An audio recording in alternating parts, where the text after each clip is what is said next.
So hello guys. देखिए हमारा जो पीवाईक्यू सीरीज है इसमें हमने जीएस और जीके के 10 पार्ट्स यहाँ पे कंप्लीट कर लिए हैं। जो अभी तक नहीं देखा है जाकर इसको देख सकता है। आज से हम यहाँ पे इंग्लिश का भी यहाँ पे चालू कर रहे हैं, ठीक है। और इंग्लिश के क्वेश्चंस भी हम जानते हैं कि एसएससी एग्जाम्स में आते हैं। और एसएससी कोई भी एग्जाम कराए, चाहे वो सीजीएल का एग्जाम कराए, चाहे वो सीएचएसएल का एग्जाम कराए, सब में यहाँ पे इंग्लिश एक इंपॉर्टेंट रोल प्ले करती है। तो हम आज से यहाँ पे इंग्लिश के भी प्रीवियस ईयर क्वेश्चंस करेंगे, ठीक है। तो ये आज हमारा पार्ट 1 होगा इंग्लिश का। चलिए चालू करते हैं बिना देरी के। सबसे पहला क्वेश्चन है, कह रहा है कि parts of the following sentence have been given as options and select the option that contains an error. मतलब कह रहा है कि जो ये सेंटेंस दिया गया है, यहाँ पे नीचे जो सेंटेंस दिया गया है उसमें हमको क्या ढूंढना है, एरर ढूंढना है, ठीक है। तो ढूंढते हैं, चलिए। कह रहा है my sister in law is the most succeeded for all the industrialist in this country today, ठीक है। मैं यहाँ पे एक बार से फिर से आप पढ़ सकते हैं। यहाँ पे देखिए बहुत सारे क्वेश्चंस आप केवल उसके हाव भाव से समझ सकते हैं क्वेश्चन कहाँ पे गलती है। कह रहा my sister in law is the most succeeded. Succeeded यहाँ पे गलत है, सक्सीडेड नहीं होता, ये सक्सेसफुल होगा। क्या होगा, सक्सेसफुल होगा, ठीक है। सक्सीडेड तो यहाँ पे आप वर्ब की आप जानते हैं सेकेंड फॉर्म भी होती है और थर्ड फॉर्म भी होती है वर्ब की, ठीक है। तो ये यहाँ पे यूज नहीं होगा, ठीक है। तो इसको देखेंगे अगर हम, तो यहाँ पे इसका आंसर, इसका मतलब मोस्ट सक्सीडेड में यहाँ पे गलती है। इसका मतलब आंसर जो हो जाएगा हमारा वो डी हो जाएगा। D is the right answer. Next question लेते हैं। कह रहा है कि select the most appropriate synonym. Synonym मतलब हिंदी में पर्यायवाची इसको बोलते हैं। ऑफ द गिवन वर्ड, जो भी यहाँ पे वर्ड दिया गया है उसका हमको सिनोनिम बताना है। वर्ड कौन सा दिया गया है, वो दिया गया है हैम्पर, ठीक है। हैम्पर का मतलब क्या होता है, सबसे पहले तो हैम्पर का मतलब होता है बाधा उत्पन्न करना, रोक लगाना, ठीक है। ये तो हिंदी में हो गया। तो यहाँ पे इंग्लिश में अगर बात करें, इसके कुछ सिनोनिम्स की बात करें कि किस किस वर्ड्स के मतलब यहाँ पे बाधा या रोक लगाना होता है, तो आप देखेंगे यहाँ पे कुछ शब्द मैं यहाँ पे लिख रहा हूँ, आपको याद रखना है। ऑब्स्ट्रक्ट, ऑब्स्ट्रक्ट होता है। इम्पीड होता है, इम्पीड। इनहिबिट होता है, इनहिबिट। हिंडर होता है, हिंडर। रिटार्ड होता है, रिटार्ड। थ्वाल्ट, थ्वाल्ट। हाल्ट होता है, रेस्ट्रिक्ट होता है, रिस्ट्रेन होता है, रिस्ट्रेन। उसके बाद आप देखेंगे कंस्ट्रेन भी होता है। फिर यहाँ पे कुछ इंपॉर्टेंट शब्द जो कि बहुत ज़्यादा एग्जाम में आते हैं वो हैं स्टाइमी, स्टाइमी। इनकम्बर, इनकम्बर। और ट्रैमेल। ये तीनों शब्द नए हैं थोड़ा, तो इसको अच्छे से याद कर लीजिए और तो हम कॉमन यूज कर लेते हैं। स्टाइमी, इनकम्बर एंड स्ट्रैमल, ये सारे जो हैं वो हैम्पर मतलब बाधा या रोक लगाने के सिनोनिम्स हैं इंग्लिश में। तो इसके हिसाब से जो आंसर हमारा बनेगा वो ए बनेगा। Hinder is the right answer. अगर अर्ज की बात करें, अर्ज का मतलब क्या होता है, तो अर्ज का मतलब होता है किसी को प्रेस करना, किसी को प्रेस करना। या इस इंग्लिश में एक और होता है एक्सॉल्ट करना, किसी को एक्सॉल्ट करना, ठीक है। एब्जॉर्ब मतलब होता है सोख लेना। एब्जॉर्ब मतलब हिंदी में सोख लेना। इसको अगर आपको इंग्लिश में देखना है तो सोकअप इसको बोलते हैं, सोकअप। या इसी को एक शब्द और यूज किया जाता है, सकअप, सकअप। मोपअप, मोपअप भी यूज किया जाता है इसके लिए, ठीक है। और एक शब्द होता है कैप्टिवेट। क्या होता है, कैप्टिवेट, ठीक है। ये सी है यहाँ पे, कैप्टिवेट, ठीक है। नेक्स्ट क्वेश्चन है, यहाँ पे एक शब्द और भी, एक्यूज। एक्यूज मतलब किसी पे दोष लगाना, किसी को दोषी ठहराना। तो एक्यूज का सबसे अच्छा शब्द जो होता है वो एक होता है इनकल्पेट। इनकल्पेट आपको याद रखना, ठीक है। नेक्स्ट क्वेश्चन लेते हैं यहाँ पे। नेक्स्ट क्वेश्चन है हमारा कि select the most appropriate option that can substitute the underline segment in the given sentence and if there is no need to substitute it select no substitution required. ये कह रहा है कि ये जो सेंटेंस दिया गया है, हम यहाँ पे देख रहे हैं, यहाँ से लेकर के यहाँ तक जो सेंटेंस दिया गया है इसमें एक पार्ट यहाँ पे अंडरलाइन है, देख रहा है आपको, अंडरलाइन है। तो कह रहा है कि जो अंडरलाइन सेगमेंट है उसमें देखिए कि क्या कुछ सब्स्टिट्यूशन की जरूरत है। सब्स्टिट्यूशन मतलब क्या यहाँ पे कुछ ज़रूरत है इसमें, आप बोल सकते हो कि कुछ करेक्शन की ज़रूरत है या नहीं है। अगर कुछ करेक्शन की ज़रूरत है तो वो इन तीनों ऑप्शन में दिया गया है, क्या करेक्शन करना है आपको वो करिए। अगर कोई करेक्शन नहीं, आपको एकदम सही लग रहा है, तो इसका आंसर क्या लगाएंगे, डी लगाएंगे। लेकिन हमको ध्यान से देखना है। तो क्या क्वेश्चन है, the white man had to swallow. Swallow मतलब क्या हो गया, स्वेलो मतलब होता है निगलना, वैसे निगलना, यहाँ पे क्या है, निगलना। हिज बुम्बैस्ट, बुम्बैस्ट का मतलब होता है, बुम्बैस्ट का मतलब जो बहुत ही समझ लो कि भद्दी भाषा आप बोल सकते हो इस तरीके से, या अनएक्सेप्टेबल लैंग्वेज आप बोल सकते हो। तो उसको जो है, जो व्हाइट मैन था, उसको क्या करना पड़ा, उसको जो अपनी उसने भाषा बोली थी उसको क्या करना पड़ा, सॉल्व करना पड़ा, मतलब वापस लेना पड़ा, बोल सकते हो इस तरीके से, निकलना पड़ा। And have completed the journey in the modified, ये यहाँ पे सेंटेंस है। तो देखिए सबसे पहले तो जो यहाँ पे मैं फिर से आपको दिखाता हूँ, यहाँ पे ये जो सेंटेंस है, हैड टू मतलब बाध्यता दिखा रहा है, करना पड़ा। White man had to swallow his bombast, मतलब उसको अपनी जो भाषा थी उसको वापस लेनी पड़ी, ठीक है। और यही शब्द फिर से यही वाले से यहाँ पे फिर चालू हो जाएगा, had to complete, had to complete the journey in the modified, ठीक है। हैव आने का यहाँ पे कोई भी तुक नहीं है, ठीक है, हैव आने का यहाँ पे कोई तुक नहीं है। तो यही सेंटेंस फिर से यहाँ चालू हो जाएगा, क्योंकि एंड लग गया है, उसके बाद हैड टू कंप्लीटेड, क्योंकि हम जानते हैं कि जब भी, जैसे मैं बोलूँ आई हैव टू गो,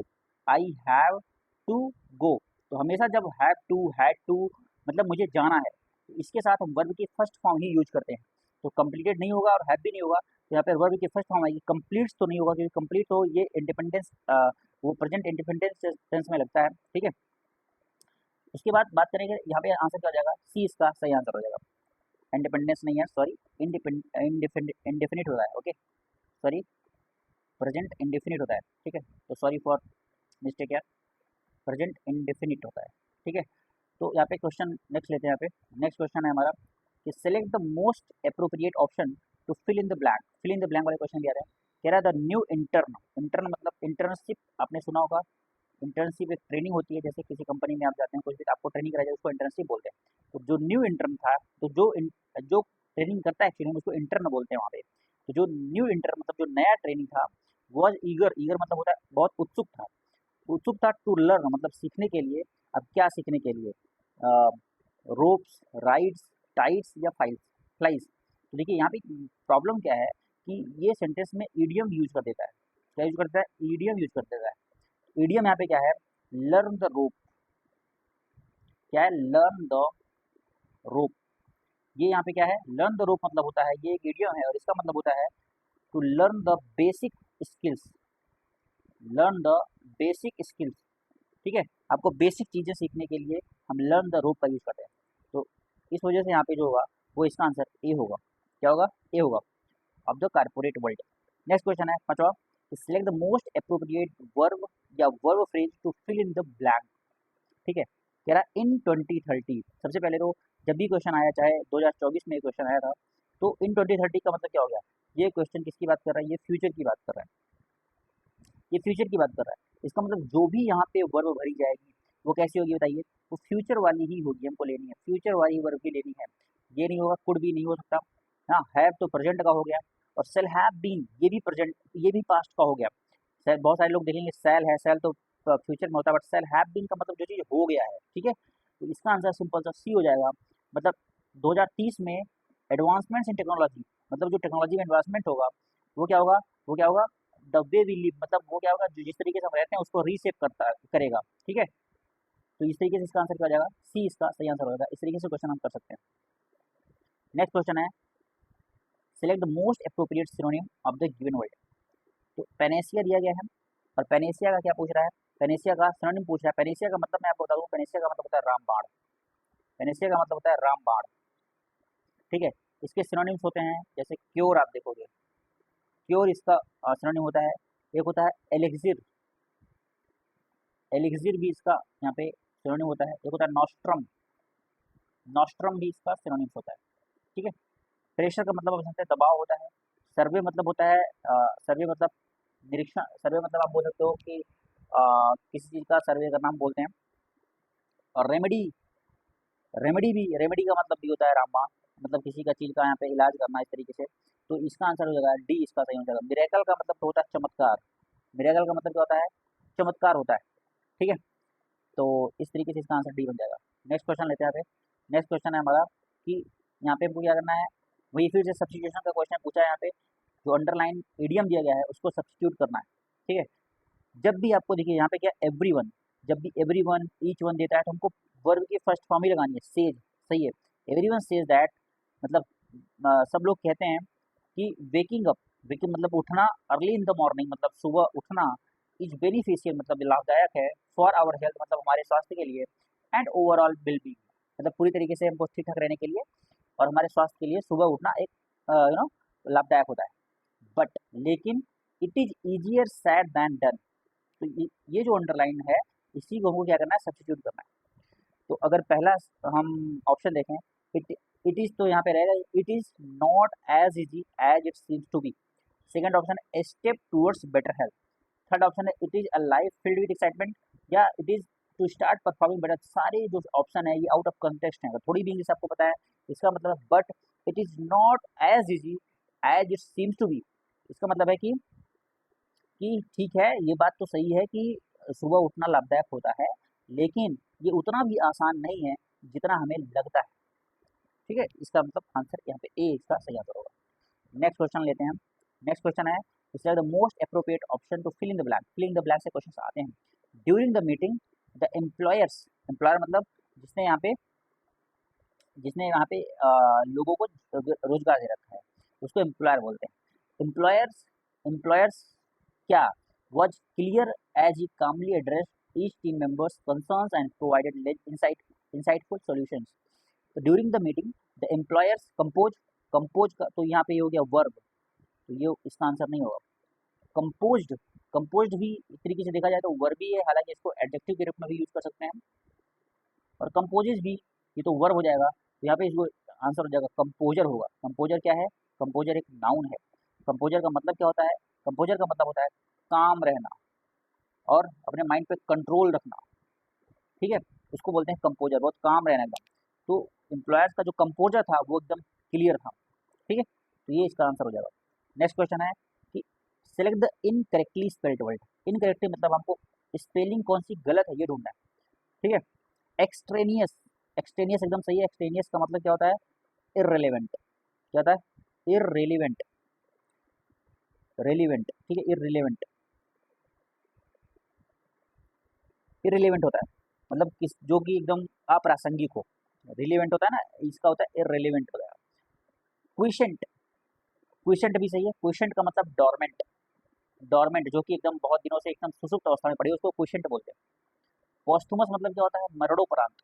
जैसे हम देखते हैं ना किसी को पद्म भूषण अवार्ड दिया जाता है पोस्थुमसली मतलब मरने के बाद। यहाँ पे इसका आंसर जो कोलोक्वियल है।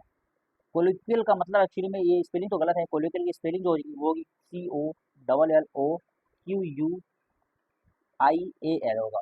ठीक है, कोलिक्वियल का मतलब होता है इनफॉर्मल, इनफॉर्मल। ठीक है, या बोल सकते हो फैमिलियर, फैमिलियर। ठीक है, इसको बोलते हैं कोलिक्वियल। ओके, नेक्स्ट क्वेश्चन लेते हैं यहाँ पे, सॉरी नेक्स्ट क्वेश्चन लेते हैं यहाँ पे। नेक्स्ट क्वेश्चन है हमारा कि the lenient ways of the manager prompted substandard work from his subordinate। यहाँ पे क्या करना, सबसे पहले तो सिनोनिम बताना है। और किसका बताना है? जो अंडरलाइन वर्ड है lenient। देखिए lenient का मतलब होता है बहुत ढीले ढीले ढीले ढाले या उतना ज़्यादा स्ट्रिक्ट नहीं होना जितना कि उम्मीद की गई थी। जैसे आप उतना ज़्यादा यहाँ पे कठोर नहीं होना जितना कि हमको उम्मीद किया गया था, उतना स्ट्रिक्ट हम नहीं, उसको बोलते हैं lenient, मतलब ढीले ढाले आप बहुत ज़्यादा हैं। तो lenient ways of the manager, manager का जो लीनियंट वे था मतलब बहुत ढीला ढाला तरीका था, उसने क्या किया उसके ये यहाँ पे क्या कर दिया, जो लीनियंट तरीका था मैनेजर का, उसने यहाँ पे जो उसके सबॉर्डिनेट थे उसकी वजह से वो भी सब स्टैंडर्ड वर्क करने लगे, मतलब उतना अच्छे तरीके से काम नहीं कर रहे थे मैनेजर की वजह से। तो मैनेजर लीनियंट वे का था। तो लीनियंट का मतलब हो गया इजी गोइंग, इसका सही आंसर हो जाएगा इजी गोइंग। ठीक है, इग्नोरेंट मतलब क्या होता है? जो आपको इग्नोर कर दे उसको इग्नोरेंट बोलते हैं। इरिटेटिंग मतलब फ्रस्ट्रेटिंग आप बोल सकते हो, फ्रस्ट्रेटिंग। इंसेन मतलब क्रेजी आप बोल सकते हो, क्रेजी। ठीक है, नेक्स्ट क्वेश्चन है कि the following sentence has been split into 4 segments. कह रहा है कि identify the segment that contains a grammatical error. तो यहाँ पे भी एरर से संबंधित क्वेश्चन, मतलब सेंटेंस में कहाँ पे गलती है। तो क्वेश्चन को फिर से पढ़ते हैं। क्वेश्चन है सरा, सरा will singing at the concert on Saturday. इसका मतलब ये किसकी बात कर रहा है? ये पहले बात तो फ्यूचर की बात कर रहा है, फ्यूचर की बात कर रहा है कि सरा जो है वो सैटरडे को, सैटरडे मतलब शनिवार को कंसर्ट में क्या करेगी? गाएगी या गा रही होगी। तो इसके लिए हम क्या करेंगे? विल का प्रयोग नहीं करते हैं। विल तो हम जो एकदम प्रेजेंट में काम कर रहे होंगे उसको, जैसे I will do this, I will do this मतलब मैं ये काम करूँगा। ये करूँगा, ठीक है, आई आई शैल गो देयर, मैं वहाँ जाऊँगा। लेकिन ये फ्यूचर की बात कर रहा है, ठीक है, इस वजह से यहाँ पे विल बी लगेगा, विल बी यहाँ पे इसका सही आंसर होगा। तो इस वजह से गलती विल सिंगल में है, तो इसका आंसर डी होगा, D is the right answer. Next question कह रहा है द वे, जिस तरीके से सी एलेबोरेटेड, जिस तरीके से उसने व्याख्यायित किया, ऑन एवरी डिटेल, मतलब हर एक जानकारी के संबंध में उसने व्याख्यायित किया, विद प्रिसीजन, सटीकता के साथ, इम्प्रेस्ड मतलब प्रभावित कर दिया, एवरीवन मतलब सभी को। और कहाँ पे, मीटिंग में, मीटिंग में इसका मतलब यहाँ पे बहुत सारे लोग सोचेंगे इनटू हो जाएगा, लेकिन इनटू नहीं होगा, एट द मीटिंग यहाँ पे इसका सही होगा, एट द मीटिंग। इनटू का मतलब जब हम कहीं पे इंटर करते हैं उसके लिए इनटू का प्रयोग करते हैं, ठीक है। नेक्स्ट क्वेश्चन है the following sentence has been split in 4 sentences and grammatical error यहाँ पे पूछा गया है, they were interested on learning new language, on नहीं यहाँ पे इन का यूज होगा, they were interested in learning new languages ना, वे यहाँ पे बहुत ज़्यादा इंटरेस्टेड थे किसमें, नई नई भाषाएं सीखने में, तो in learning new languages is the right answer, इस वजह से इसका आंसर जो होगा B is the right answer. Next question है कह रहा है the management give kudos, kudos यहाँ पे नया शब्द था वैसे तो, बट इसका मतलब होता है प्रेज करना, क्या करना, प्रेज करना, एडमायर करना, ठीक है, प्रेज एडमायर करना, किसी को, किसी का प्रशंसा करना, ठीक है, उसको बोलते हैं कुडोज। तो मैनेजमेंट ने क्या किया, जितिन को कुडोज किया, मतलब प्रोत्साहित किया या उसका यू नो प्रेज किया उसके परफॉर्मेंस के लिए, तो इसका आंसर हो जाएगा ए इज द राइट आंसर। और सारे शब्द देखें अगर हम, एडमोनिशमेंट, क्रिटिसिज्म, पनिशमेंट, ये सब इसके क्या हैं, ये सब इसके एंटोनिम्स हैं, ठीक है। एडमोनिश के कुछ हम शब्द हम आपको बता देते हैं, एडमोनिश मतलब होता है किसी को डांटना, फटकारना, ठीक है, तो इसके कुछ शब्द मैं आपको बताता हूँ, जैसे रेप्रीमंड होता है, रेप्रीमंड, जैसे रिब्यूक होता है, रिब्यूक मतलब भी डांटना फटकारना होता है। उसके बाद रिप्रूव होता है एक शब्द, रिप्रूव, रिप्रूव के बाद आप देखेंगे अपब्रेड होता है, अपब्रेड, चैस्टिस बहुत इंपॉर्टेंट शब्द है, चैस्टिस, चैस्टिस के बाद आप देखेंगे चाइड भी होता है, चाइड, तो सी है, CHIDE, चाइड, चाइड के बाद आप देखेंगे कैस्टिगेट होता है, कैस्टिगेट मतलब भी डांटना होता है, लैम्बास्ट होता है, लैम्बास्ट। उसके बाद आप देखेंगे ये सारे शब्द जो कि बहुत ज़्यादा इंपॉर्टेंट है एग्जाम परस्पेक्टिव से आपको याद रखने हैं, ठीक है। नेक्स्ट क्वेश्चन लेते हैं कि यहाँ पे हमको एरर ढूंढना है, तो कह रहा है आई होप, मैं उम्मीद किया, मैं उम्मीद करता हूँ दैट कि यस्टरडेज लंच मतलब जो कल का लंच था, यस्टरडे मतलब बीता हुआ कल था, एट राहुल प्लेस मतलब राहुल के घर पे आप बोल सकते हो, वॉज एट योर लाइक मतलब आपका मनपसंद, आपका आपके हिसाब से था वो। तो यहाँ पे आई होप जो है ये तो फ्यूचर को दर्शाता है, मैं ऐसी उम्मीद करता हूँ, ठीक है, इस वजह से यहाँ पे आंसर गलत हो जाएगा, ठीक है। यहाँ पे आई होप ही इसका गलत होना चाहिए, तो वॉज एट योर लाइकिंग, एक मिनट, सॉरी यार, देखिए इसका जो आंसर होगा वो आई होप तो सही है, यहाँ पे कह रहा है कि मैं उम्मीद करता हूँ कि जो पहला जो कल का लंच था वो राहुल के प्लेस पे वॉज एट योर लाइकिंग नहीं होगा, एट के जगह पे यहाँ पे टू का यूज होगा, वॉज टू योर लाइकिंग, ठीक है, मतलब आपके मन पसंद का था, तो यहाँ पे इसका आंसर क्या जाएगा, ए इसका सही आंसर हो जाएगा। कह रहा है कि यहाँ पे सब्स्टिट्यूशन का क्वेश्चन है, the project fail beside, the project fail beside, यहाँ पे देखिए एक होता है, एक क्या होता है फेल बिसाइड, फेल बिसाइड के कई सारे शब्द यहाँ पे दिए गए हैं, सबकी मीनिंग मैं आपको बताता हूँ। एक होता है फ्रेजल वर्ब, फ्रेजल वर्ब वही यहाँ पे दिया गया है, फ्रेजल वर्ब जो होते हैं अगर आपको नहीं आने तो क्वेश्चन करना थोड़ा सा डिफिकल्ट हो जाता है। Due to lack of funding and support, इसके कहने का मतलब है प्रोजेक्ट जो था वो फेल बिसाइड कर गया, फेल बिसाइड का मतलब आपको पता रहेगा तभी आप बता पाएंगे, ड्यू टू लैक मतलब कमी के कारण, फंडिंग मतलब पैसे की, और सपोर्ट मतलब सहायता की कमी के कारण क्या होगा। तो एक्चुअली में यहाँ पे कहने का मतलब है फेल, प्रोजेक्ट क्या हो गया, फेल हो गया। अब फेल किसके मतलब होता है, फेल अंटिल मतलब, फेल थ्रू मतलब, या फेल अबाउट मतलब, या फेल अलॉन्ग मतलब, आपको नहीं पता तो प्रॉब्लम, नहीं पता तो ठीक है, फेल अंटिल तो यहाँ पे कंटेक्स्ट में नहीं है। फेल थ्रू का मतलब मैं आपको बताता हूँ, फेल थ्रू का मतलब होता है फेल होना, फेल या नॉट हैपन, नहीं हुआ तो उसको बोलते हैं फेल थ्रू। इसका एक्चुअली में आंसर जो होगा वो बी होगा कि प्रोजेक्ट क्या हो गया, फेल हो गया।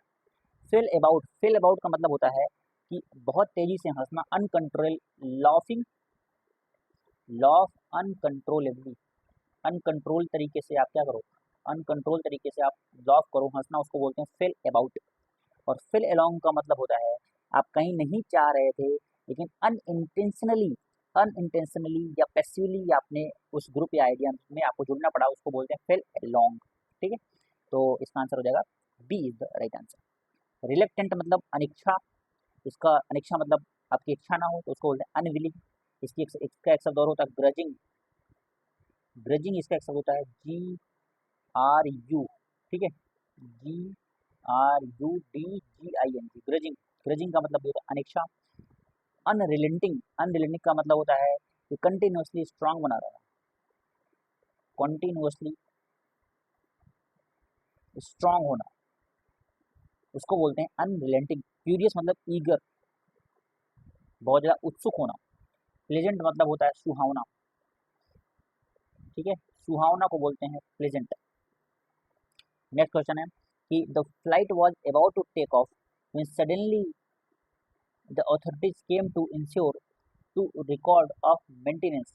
तो यहाँ पे क्या कह रहा है ये स्पेलिंग चेक करना एक्चुअली में मेंटेनेंस का, तो मेंटेनेंस की स्पेलिंग गलत है। मेंटेनेंस की स्पेलिंग सही क्या होती है? मेंटेनेंस की स्पेलिंग होती है ए। मेंटेनेंस का मतलब क्या होता है? रख रखाव। मेंटेनेंस का मतलब रख रखाव करना, तो ये इसकी सही स्पेलिंग है। कह रहा है फिर से यहाँ पे गलत स्पेलिंग पूछा है। 80 सही, 80 माने 80 होता है। क्रेजी मतलब आप समझते हैं, जैसे इंसेन मैंने अभी बताया था, क्रेजी का एक सिनोनिम इंसेन। मेडिसिन यहाँ पे गलत है, मेडिसिन की स्पेलिंग होती है MEDICINE। एडिक्ट मतलब किसी चीज़ का लत लगना, एडिक्ट को बोलते हैं।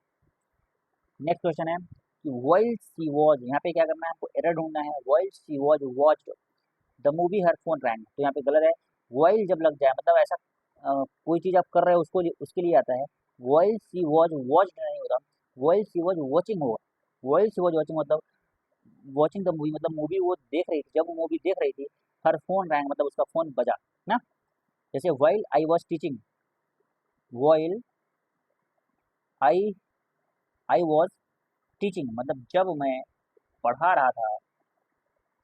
माई बैटरी डिस्चार्ज, राइट, या माई फोन से बैटरी डिस्चार्ज ऐसे बोल सकते हो, मेरी बैटरी डिस्चार्ज नहीं होगी। ठीक है, नेक्स्ट क्वेश्चन है। यहाँ पे देखिए ये 5 क्वेश्चन से कंप्रीहेंशन के आते हैं, मतलब पैसेज भी पढ़ के उसका आंसर देना होता है। तो फोबिया पढ़ते हैं, क्वेश्चन को पैसेज को पढ़ते हैं। अ phobia is an irrational fear of an object, situation और लिविंग थिंग। फोबिया क्या होता है? फोबिया का मतलब डर। इरेशनल मतलब अतार्किक डर होता है किसी ऑब्जेक्ट का, किसी स्थिति का या किसी लिविंग थिंग का। जबकि फियर क्या होता है? वाइल फियर इज, तो यहाँ पे क्या आएगा? यहाँ पे ए आएगा। 1 2 ये सब तो आएंगे नहीं। Fear is a natural response. Fear क्या होता है? नेचुरल रिस्पॉन्स होता है किसी डेंजर का, किसी फोबियाज का, सॉरी किसी डेंजर का। किसी डेंजर का क्या होता है? नेचुरल रिस्पॉन्स होता है क्या? फियर। ठीक है, जबकि फोबिया इरेशनल इरेशनल इनरेशनल फियर होता है, मतलब आपको होना नहीं चाहिए बट आपको है। जैसे पानी से डर आपको लगता है तो वो क्या है? फोबिया है। हाइड्रोफोबिया इसको बोलते हैं। क्या बोलते हैं? हाइड्रोफोबिया। तो ये इरेशनल है। ठीक है, अतार्किक, आप बेफालतू में डर रहे हैं, ऐसा कुछ होता नहीं है। डरने का कारण कुछ नहीं है, तो इरेशनल फियर होता है। देखिए फियर क्या होता है? फियर एक नेचुरल रिस्पॉन्स होता है किसी डेंजर का, ये तो नेचुरली है। फियर हमको डर लगता है, जैसे भूत है तो भूत, अगर कोई बता दे सांप है डर लगता है। फोबिया, जो फोबिया होते हैं ऑफन अकर, अकर मतलब फोबिया होते हैं किसमें? नेक्स्ट क्वेश्चन लेते हैं यहाँ पे। नेक्स्ट क्वेश्चन है हमारा, दूसरा क्वेश्चन भी पढ़ लेंगे हम इसी तरीके से। जो फोबिया ऑफन अकर किसमें होते हैं? इन, तो इसका हो जाएगा B, in response to something unlikely to cause real harm. ठीक है, अनलाइकली टू कॉज मतलब ऐसा होगा नहीं, ऐसा होने वाला नहीं है। अनलाइकली टू कॉज मतलब ऐसा एक्चुअली में नहीं होगा, बट रियल हार्म आपको लगेगा कि हमको नुकसान हो जाएगा। ठीक है, फोबिया क्या होता है? ऐसा होगा तो नहीं बट आपको लगेगा कि ये रियल हार्म हमको करेगा, हमको नुकसान पहुंचाएगा। तो ये यहाँ पे ई इन, यहाँ पे इसका इन रिस्पॉन्स टू होता है, इस वजह से 20 का यहाँ करूँगा। नेक्स्ट क्वेश्चन लेते हैं। कह रहा है कि इन सम केसेस मतलब कुछ केसेस में a person with a person with phobia, phobia की बात हो रही है यहाँ पे, सी इसका आंसर होगा। ए पर्सन विद फोबिया मतलब जो फोबिया वाला पर्सन होता है will meet diagnostic criteria for specific phobia. ठीक है, तो ये तीसरा हो गया। चौथा क्वेश्चन लेते हैं। Phobia which is type of anxiety disorder, वो एंजाइटी डिसऑर्डर का यहाँ पे क्या है? एक टाइप है। Someone with a specific phobia will will intense fear and anxiety, तो विल एक्सपीरियंस, ड्रीम नहीं होगा, हॉरिजन तो मतलब ये नहीं, एस्पायर भी नहीं होगा। Will experience intense fear and anxiety when confronted with the source of the phobia. ठीक है, नेक्स्ट क्वेश्चन है। लास्ट क्वेश्चन जो है ये देखिए, जितना देखिए अगर आपको कॉम्प्रिहेंशन सही करना है तो आपको न्यूज़पेपर रीडिंग करनी पड़ेगी। न्यूज़पेपर रीडिंग कर रही है, तभी आपका यहाँ पे कॉम्प्रहेंशन स्ट्रॉन्ग होगा। Phobias are phobias are characterise, यहाँ पे इसका सही आंसर होगा। क्वालिफाइड नहीं, कैटेगराइज हो सकता था, बट पूरा अगर आप पढ़ेंगे कैरेक्टराइज मतलब इसकी विशेषता बता रहा है। सिग्निफिकेंट डिस्ट्रेस हो जाता है हमको ना, often cause a person to avoid the source of their fear ना, तो ये सब चीज़ें होती हैं। तो इस तरीके से इसका आंसर सी हो जाएगा। तो ये यहाँ पे इंग्लिश का सेशन था। कैसा लगा आपको? ठीक है, अगर अच्छा लगा हो तो प्लीज़ वीडियो को हमारे लाइक करिएगा यार, ठीक है, शेयर करिएगा और चैनल को हमारे सब्सक्राइब भी जरूर करिएगा। कोई भी सुझाव हो कमेंट में जरूर बताइए आप, ठीक है। तो चलिए मिलते हैं किसी दूसरी वीडियो में, तब तक के लिए thank you for watching this video.